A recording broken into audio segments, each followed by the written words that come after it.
And we're here on NFL Network. We're here on Radio Row with NFL Network's Chris Rose, hydration connoisseur, which I can appreciate immensely as a man who's very passionate about my water as well. But Chris, what a scene this is. We joke about it every year. It can't get bigger and bigger and brighter, but here we are. Well, how many years have you done this? This is year 4 for us, I believe. Yeah. It's pretty crazy, right? Yeah.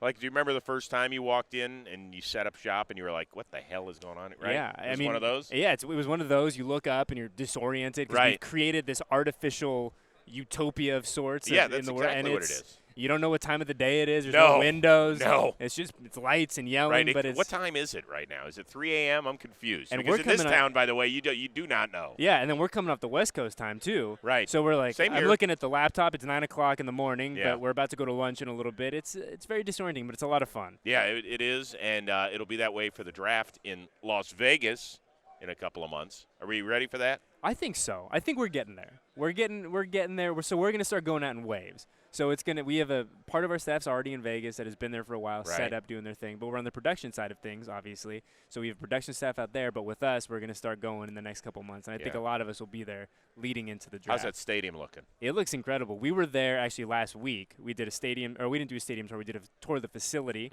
And then we had the name change in front of the stadium. Yes, I saw that. And it's getting there. It looks awesome. It looks cool. And I think what's really cool for us, it's going to change the landscape of the Strip. Where just the visual landscape of it's going to look so much different. Totally. Yeah, I think that at least just from the outside look of the stadium, it's pretty impressive. It's pretty very impressive. sleek. And I think what's cool for us, too, is that the stadium and the facility are going to have similar looks. So it'll be like you're at the stadium 10 days a year, you're at the facility, whatever the rest. I got to tell you something. That thing's going to be jumping, too. I know there's a huge silver and black contingent. But one thing I've thought about, and I know it's something that you probably don't want to hear, but imagine the number of visiting fans that want to go to Vegas for a weekend, and they'll wrap it up when their favorite team's playing the Raiders in Las Vegas. Like, it could have almost a college bowl game type atmosphere a little bit, where I think the Raiders will have a home field advantage, but I think there's going to be a decent number of visiting fans that want to make this a check-it-off road trip. I mean, if you're a Bengals fan right, and you and your buddies are looking at which game we're going to go to this year, why wouldn't you go to Vegas? Right. But I think that's a great point. But I think on the other side of it, too, there's so many Raiders fans across the country, too, where we got our guys in Oakland, our L.A. fans. We got people. We actually were walking in here today, and we were chatting up with the security guys, and he sees all the Raiders, and you go, oh, you guys were with the Raiders? Yeah, I'm from New York, but I grew up a Raiders fan. Right. And he's like the same thing. He's like, I'm going to come out to a game. It's going to be a blast. And it really is going to be such a melting pot of all NFL, all entertainment. It's going to be a blast. We're very excited. They're right on the cusp. Another good draft and a few other things break. I know they've got the Chiefs in their division, but they're solid. You know, we were talking to Kurt Warner yesterday about kind of where this team is right now, and he said, look, the Raiders were a fine team. They were good. They probably exceeded expectations a little bit last year, finishing 7-9. A thing breaks here or there, and you're looking at 500. But he goes, when I look at the team the way they're constructed now, they have a lot of good players, but they don't have the 5 or 6 guys that are elite, great, playmaking, game-changing players. Well, and you need those. Okay, but I would agree on the outside. Listen, that Antonio Brown deal was a cluster, okay? So move on from that. That would have been an elite guy if he – yeah, if everything had panned out. If there weren't issues there. I think that Jacobs is elite. I would agree with you, too. So we talked to Kurt, and we came back down here, and we sat, and we're like, all right, how many quote-unquote elite playmaking guys? We had Josh. Right. Darren Waller, guy who goes over 1,000 yards. Yes. And then, hopefully you find one on the defensive side of the football in a I think Max your safety Crosby from last year who got hurt in game 1. I think he's got a real shot. I mean, people loved him at the Combine. And, they talked him up big time at the draft. I think he's a guy – I don't know if he could be a Jamal Adams type, but I think he's got a chance to be pretty special. So, to me, that's a playmaker. So, yes, do they need other guys? Absolutely. But think about where they were and now where they've made some progress. Yeah, I think it's objectively the team's made progress. You go from 4-12 to 7-9. That's 3 more wins. And that's you know how hard it is to win games in this league. So that's nothing to snub your nose at. By the way, it takes a while to accumulate playmakers. I mean, look at how many times the Niners had to draft the same position in order to finally get it all right on that defensive line. There's 5 guys drafted in the first round. Now, granted, D. Ford was drafted in the first round by somebody else. But the point is that they made a trade. They gave up a second-rounder to bring him in because they felt like they were still missing something, even though they had all those guys up there. I know so it takes a while. Yeah, I mean, that's kind of the challenge, right, where people think that it happens overnight. No. And you look at teams like the Patriots and whoever, and they're like, oh, easy peasy, plug and play, Well, and they're going to go to the playoffs. I know That's it's a different animal, but it does take time. And especially with Coach Gruden, he came in and he made it very clear on day one. He goes, "We're changing this roster. We're not tweaking things here and there. We are completely changing this roster." And you look at the amount of turnover the past 24 months and change on this team. I mean, there are not a lot of guys who were here 2 years ago, and that's just that's a fact. And when you run an offense as complex as Gruden's, when you have wholesale changes you need to make, that takes time. Totally. And everyone wants it to happen in 6 months, but unfortunately, that's just not the name of the game. And by the way, you could get a playmaking receiver or two in this draft. Yeah, it's pretty. You could solid. get 3 of them probably. Right. It's really good. Have you seen it? I mean, speaking of the wide receivers, where that's an obvious need for this team in 2020. We've talked to so many people who have said this is probably the deepest class of wide receivers we've seen in 25 years. Yeah, that's what everybody's saying. So you're going to see guys that'll get drafted probably in the back end of the second round or even early in the third round who could have been a back end first rounder on given years.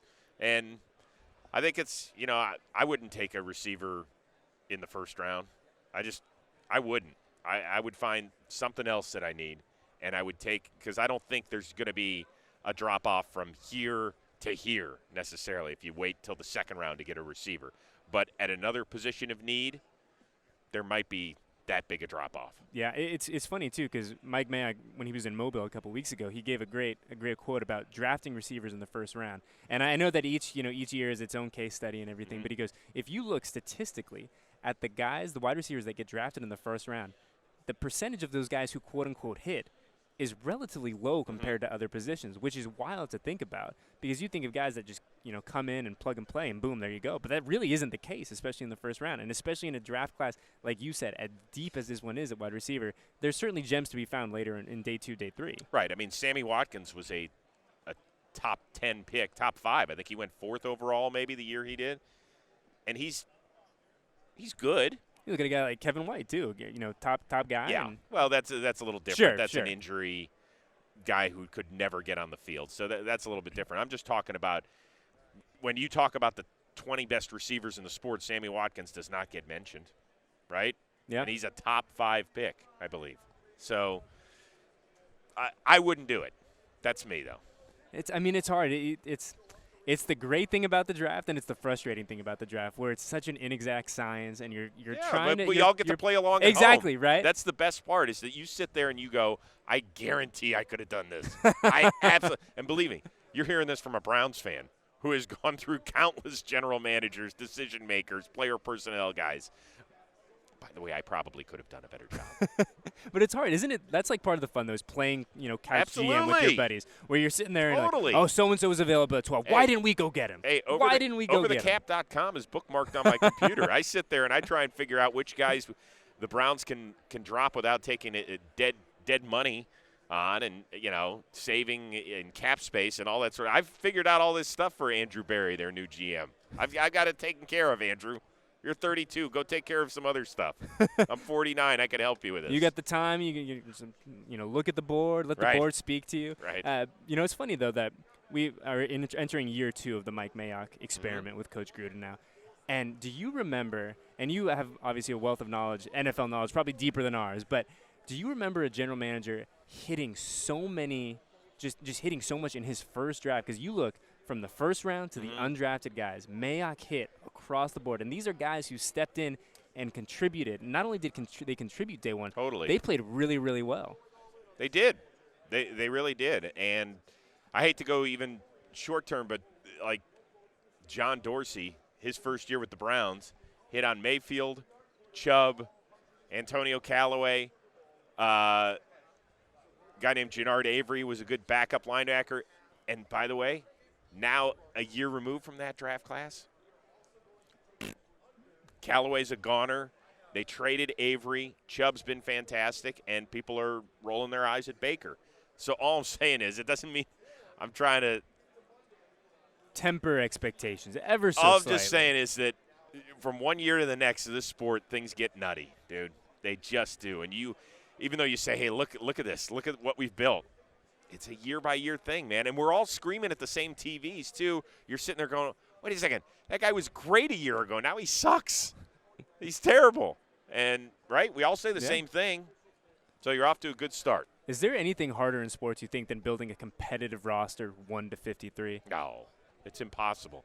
Just because of the health issues on this and the fact that there's a hard cap makes it really difficult because once you start paying guys, you have to figure out which guys to pay. I mean, it's basically a formula. His talent is here. His money's here. We love him. His talent's here. His money's here. And all of a sudden, you got to go. You got to go. And so that's really tough to do. Yeah, I mean, it's hard. Well, Chris Rose, we appreciate your time, Absolutely. man. This was a lot of fun, and hopefully we get you on again, and we'll chop it up. Vegas for the draft. Let's do this. Yes, Vegas for the draft. We'll book it. We'll hit you up, and you'll come on and talk. Will you physically be in Vegas for? Yes, unless you know something I don't. Oh, I don't know. I don't know any. They don't tell me anything, and that's probably for the best. Okay, good. At the very Let's least, go have we'll some see you fun. in the desert. Absolutely, Chris Absolutely. Rose.